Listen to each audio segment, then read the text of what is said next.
ပြုတ်ဆုံးသွားသောကတိသစ္စာနောက်ဆုံးကြတော့မရှိတော့ပါ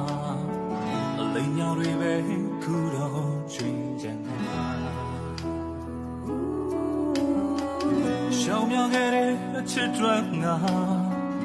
နောက်တော့နဲ့ဖြစ်နေခါ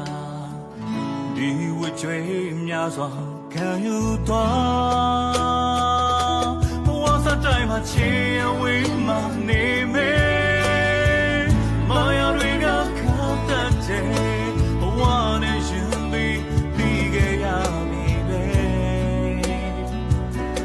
အောင်လုံးတရားမိုးသာကောင်းကင်ပြည့်တယ် Sorry စီလို့ရေးခဲ့မယ်အစိတ်ချပြင်းနေချစ်